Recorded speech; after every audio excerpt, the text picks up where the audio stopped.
I just want to say, I miss my son. My son didn't have to go through this. I didn't have to go through this either. It hurts. Really, really hurts. What are we going to do, people? What's going to happen to us now? I had enough of this. The system is rigged. Come on, people. Let's do something about this. We need some black vigilantes. That's right. People want to jump up and choke us and kill us for being loud. How about we do the same when they attempt to oppress us? Right. I'm tired. You're on the American left tonight. Here's my chart. The good guys today, Daniel Penny. The bad guys, Luigi Mangione. It seems to me. How do you? Everybody what's on the the left, chart for victims? I'm just telling you what I see out in the world. I know. I What just want see you to out in finish world the today. chart. Which victim is good and which victim is bad. What I'm telling you is That's not on the second page. People on the left can't seem to tell the difference between the good guys and the bad guys. People on the left. I'm asking you whether you consider this person. We had people praising I want Luigi to know and whether attacking you Penny. think One that, is good, as one is not. Congressman Crane does, that Daniel. I'm tired of the race hustlers of America, right? You see them all coming out. BLM, they haven't been relevant for 4 years. Now they're back doing their little protests on the street. And no one gives, actually, people do give a damn, but I think for different reasons. You saw from the intros that I listed out, you saw a BLM activist, then you saw Jordan Neely's father, who apparently wasn't in his life. I mean, your son was homeless. And now I miss my son. This kind of stuff is what hardens my heart, right? I talk about it a lot, like how the left weaponizes emotion. They gaslight you. They use emotional manipulation to get you to follow behind their causes. And then when you sit back and you look at it logically, you go, this doesn't prove racism, right? Because you're going to have some race hustlers, right? Tariq Nasheed, right? He talks about how, if he was black, or we should celebrate all vigilantism. I guess he made a reference to a black man. Maybe he did something similar to Daniel Penny's case. But I'm going to show you why that is not really necessarily true. Because end of the day, humans, we have a limited focus, right? Whatever you pay attention to is what you're going to see. If you're looking for reasons to believe the justice system is racist, you'll find it. Even if it's at a superficial level. Oh, this black man did exactly the same thing. Not quite. Context matters. Showing a picture and saying, we should celebrate all vigilantism doesn't prove racism or not. I need the context behind it, but I digress. Daniel Penny found not guilty. Penny was found not guilty of criminally neglect homicide after a manslaughter charge was dropped on Friday. Daniel Penny, who was accused of putting a homeless man, Jordan Neely, in a fatal chokehold on New York City subway last year, has been found not guilty of criminal negligent homicide. A 26-year-old Marine veteran was found not guilty of killing Neely after the jury deliberated for nearly a week in the case that has drawn national attention. Juries were originally tasked with determining whether Penny recklessly caused the death of Neely by using the chokehold or second-degree manslaughter, or if he was guilty of criminal neglect homicide, a lesser charge that carry a maximum sentence of 4 years in prison. According to the court documents, the lesser charge requires the jury to determine Penny failed to recognize Neely's life was at risk as he held up in a chokehold, which they couldn't prove because Penny thought he was unconscious. Penny thought he was still alive. So I don't know. On Friday, the jury indicated that the deadlock was over the manslaughter charge. The Daily Wire reported at the time that Judge Maxwell Willey initially told the jury to return to deliberate and find out a unanimous decision, but they said again that they couldn't. At that point, the judge and the assistant district attorney Daphne Yoron discussed the possibility of dropping the manslaughter charge, allowing the jury to deliberate on the lesser charge in an effort to find a guilty verdict. Ooh, look at that corruption. But that's a little rundown of what's going on. I want to highlight something because this is very interesting. So here's BLM back after a 4-year hiatus. Let's listen in on this little 2-minute clip, and then I'll move on to something else. What's his name? Jordan Neely. Say his name. Jordan Neely. What's his name? Jordan Neely. It's so interesting, right? They worship violent criminals, right? And here's Larry Elder. Larry Elder made a good synopsis of the situation. Let me get this straight. Daniel Penny, a white man, subdued Jordan Neely, a black man, with the help of another good Samaritan, a black man. Neely posed a threat to passengers on the subway, some whom were black.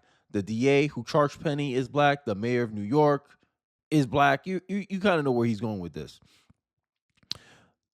Who's praised Penny's heroism is black. The jury that found Penny not guilty included 4 people of color, but Penny's acquittal, according to the head of the New York chapter of Black Lives Matter, means white supremacy got another victory. Like these people, bro, this is why the race hustle died, right? Because people see this as nothing more than you trying to make yourself relevant, right? But things that happen to black people, right? Because this is what pissed me off about Black Lives Matter. They don't really believe that.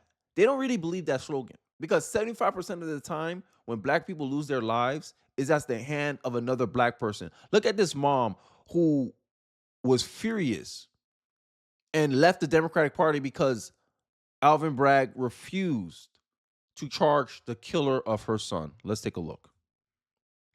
40-year Democrat who has turned away and walked away from the Democratic Party because of the way I was treated after my son was killed. You know, the way the party turned against me and they would not support me in my efforts. And also Alvin Bragg, the way he let 2 of my son's killers, walk. He dropped gang assault and murder charges against 2 of my son's killers. So, I've been in this fight for about 6 years, and we support Trump because we know that he cares about the issues that happen here in this community, even to the point where he has actually showed up here today, all right, in the South Bronx, the dirty South Bronx, okay, that is full of crime and poverty, dilapidated housing, failing schools, unemployment, crime, and he's actually here. And you see the contrast. This is something that the media, Democrats, Black Lives Matter has been called out on numerous times. If you look at the lives of black people that were lost by the hands of people of other race, including white people, Asian criminals, Hispanic criminals, if you include how many deaths of black people are done by the hands of non-blacks versus blacks win every time. But where's Black Lives Matter? Black Lives Matter will be protesting every damn second. But no, they don't. Why? Because they only believe that your life matters when your life is taken by a non-black person. This is the reality of Black Lives Matter. This is why they lost support. Because they're not here for no justice, no peace. They're here for hustle, no peace. They're here to make themselves relevant. They're using the deaths of black people as a means for political gain. This is the reality. They want donations. They want some mansions in the hills somewhere. Nothing more than a hustle. It's the same thing. It's the same accusation I make about Al Sharpton. You hear hustling on the deaths of black people to enrich yourselves, to increase your influence. And I'm tired of it. The media is the enemy of the people. Look how they cover Daniel Penny. Daniel Penny has been acquitted of the chokehold death of Jordan Neely. Man acquitted after killing homeless man in a moment of white vigilantism. Wow. The left love to push racism, and then they want to pretend that they're the good guy. Here's the story that I was talking about. There's this narrative out there, and it's funny. If you look, you'll find it. Seek and you shall find. Because at the end of the day, if I tell you, hey, look for a red car, you're going to find a red car. If I tell you look for racism, you're going to find racism, or the appearance of racism at least. Daniel Penny is free because he's white. Jordan Neely killed a homeless man on the subway in 2023. Jordan Williams killed a homeless man on the subway in 2023. Was instantly freed without bond. Had all charges dropped. That man. You sure he ain't white? Kenny, you sure he ain't white? The race hustler will say. I think he mixed with something. I don't think that's a black man. No way a black man can get away with this. You seek, you shall find. And that's what I'm talking about. You guys are leveraging the death of this man, this homeless dude, who was terrorizing people on the subway. Oh, he's innocent because you guys want a narrative. I show you a clip of Jordan Neely's father. What the hell's going on? Oh, sorry. I showed you a clip of Jordan Neely's father. Apparently, he abandoned his son at a young age, let him become a homeless, violent drug addict, and haven't seen him in years. But here he is. Why you think? Maybe he wants some money. Maybe he see this as opportunistic, man. It's sad. This is a sad, like this is sad, bro. This is sad. Because they want to portray him as an innocent man, but he had a rap sheet already. Y'all can't pretend this man is innocent. Man threatened people. We got testimony, but they want you riding on the street based on their perception of reality. Let's listen a little bit. I'll give it a minute. Then he came in, like, he put like his hand so he could come in, right? Okay. I guess he was pissed or something, but I looked at him, right? And then he started taking off his sweater, dummy hard, and then he threw it. And then he told like everyone that he had like a rough day and that he don't care what happens today.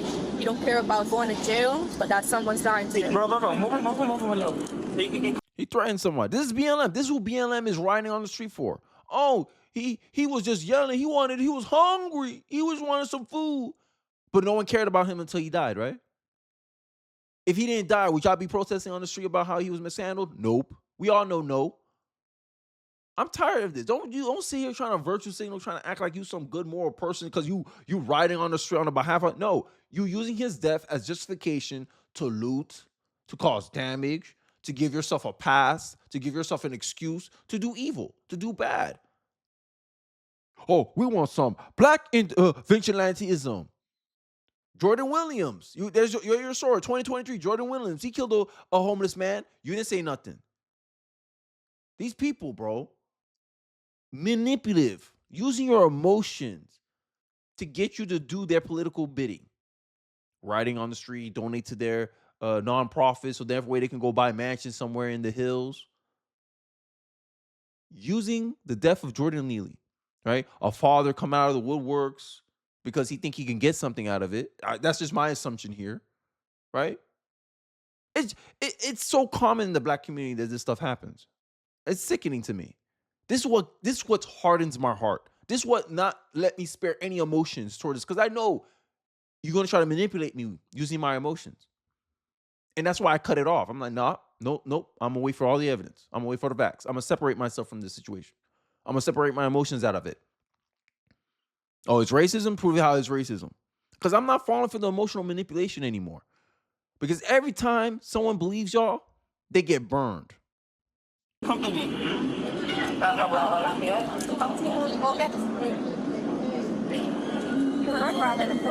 that a fight at all? No, he came on the train. I was sitting right there. I was sitting next to everybody that was moving. I was the last one I was sitting. He came on the train. He was like, yo, I'm looking for food. I'm looking for this shit. Like, he was ready to risk it all. Basically, he was like basically, he's going to tell the people about to hurt somebody. He was on the floor. He's like, I'm ready to hurt somebody. I'm ready to do this. And he was right here. Like I said, I don't think he did nothing wrong. Everybody moved, and he was about to start hitting people. He came in and he tried to this while the cops was coming. They took Matt. Everybody I was falling out home. Yeah. Imagine, black man said, I don't think he did nothing wrong. But here you are on the street, BLM.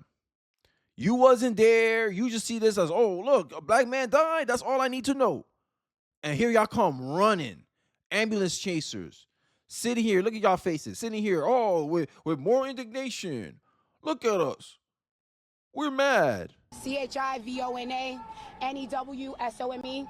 I'm the co-founder of Black Lives Matter Greater New York. Looking for political gain, looking for donations. I don't know what y'all hustling for. So much hatred, so much vitriol. You could see the evilness point out of her pores. Y'all didn't care about Neely until he died. Nobody gave him any help while he was struggling in the streets. It took a black person to die in order for the black community to care. That's all I need to see. This is the reality. This is the reality.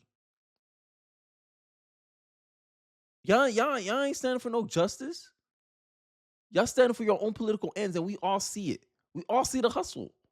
Al Sharpton did this years ago. We don't need no more of y'all no more. Y'all don't contribute nothing to the community. Nothing. But causing more division, more and more racial hatred. For what? Over a homeless man that was straining to hurt people in a subway who had a previous record of assaulting and hitting people. He had a warrant out for his arrest while he was in that subway before Daniel Penny did anything to him. but here you are protecting a criminal. I wish I uplifted people who were smart, articulate, who's actually doing something positive for the community. I wish I uplifted these people more in the black community than I do criminals. I know criminals' names more than I know like black doctors and all this because of you guys. Here's a clip of a guy that I think really, I agree with everything he says in this 2-minute clip of what exactly is wrong with the Black Lives Matters attempt to radicalize this whole Daniel Penny and Jordan Neely situation. Let's take a look. The Daniel Penny situation reveals exactly what's wrong with our approach to racism in America, woke culture, and identity politics. For those of you who haven't been following, Daniel Penny is a white former Marine who had an altercation with a homeless black man named Jordan Neely. Jordan Neely had a history of being arrested and was diagnosed with schizophrenia. One day, they were both on a New York City subway.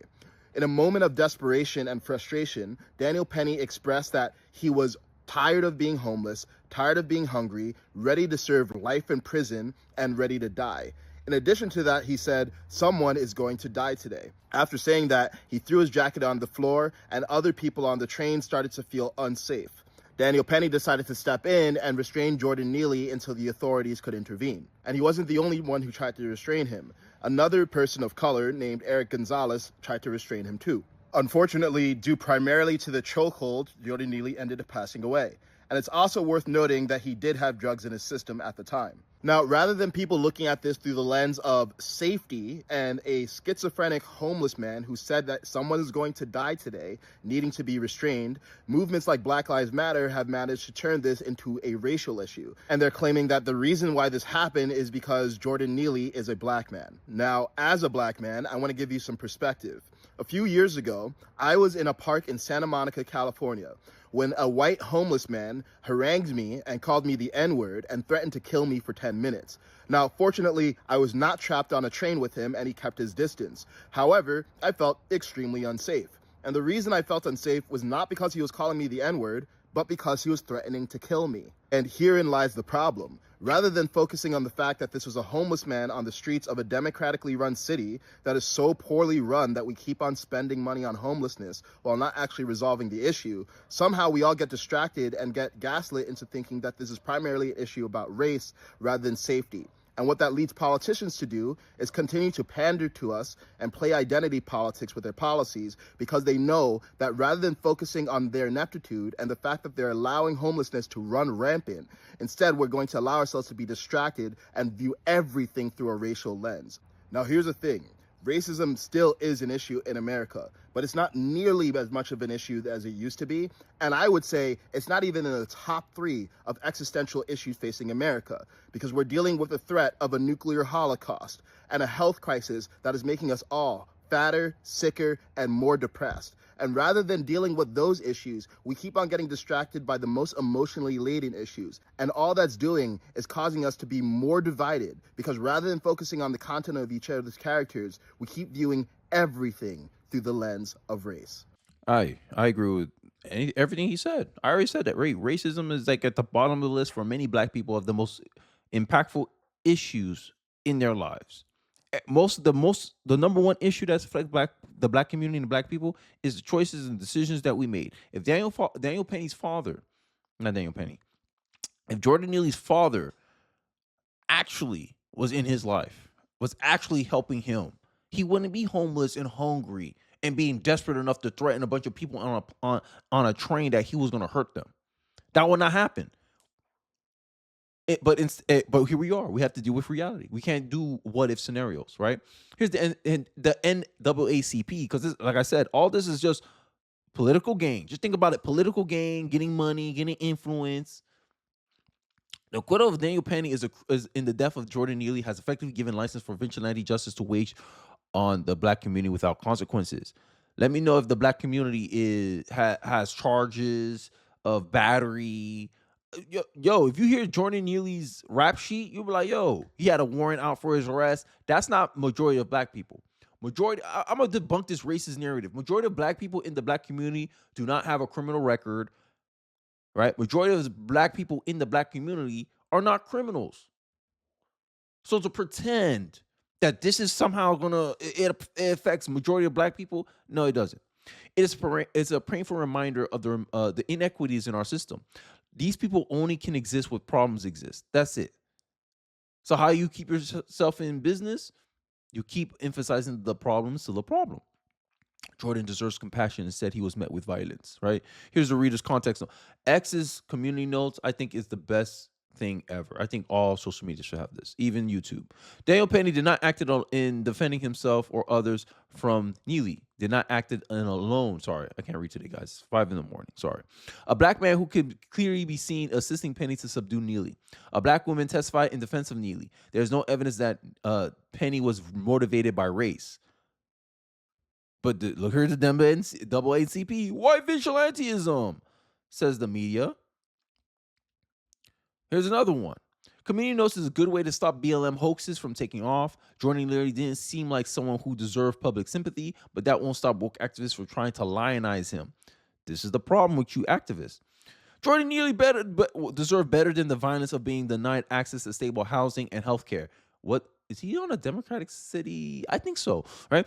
And then dehumanize him for it. Jordan Neely deserved better than the system that allowed for and justified an extrajudicial white supremacist violence against black people. As part of a plea agreement with prosecutors after he punched a 67-year-old woman in the streets in 2021, Jordan Neely was given free access to stable housing and healthcare at a treatment facility in Bronx.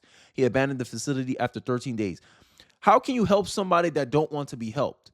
This is the problem with leftists. Leftists don't believe in free will. End of the day, you can have all the public housing, all the free food. You can have all of it. But if the person refuses to do it, you can't make them. You can lead a horse to water, but you can't make it drink. That's wisdom. People have free will. That's a choice. Jordan Neely chose to do that. But here you are pretending that it's someone else's fault and not Jordan Neely's fault. This is why I can't stand on the left. They always want to excuse minorities from personal responsibility, when personal responsibility is the majority responsible for the outcomes in your life. I'll end it off with this. Thomas Sowell nails it as always. Activism is a way for useless people to feel important, even if the consequences of their activism are counterproductive for those that they claim to be helping and damaging to the fabric of society as a whole. Does this quote not fit BLM to a T? It does. Instead of trying to correct racial division, they're increasing it. JV says, imagine allowing a party that pushes racism, pushed slavery, pushed segregation, and opposed every civil rights bill to utilize my blackness for their own political gain. F the left, the Democratic Party, and all their political allies. From a non-democratic black man. I don't know if he's conservative. I don't think he's conservative, but all I know is he's not a Democrat.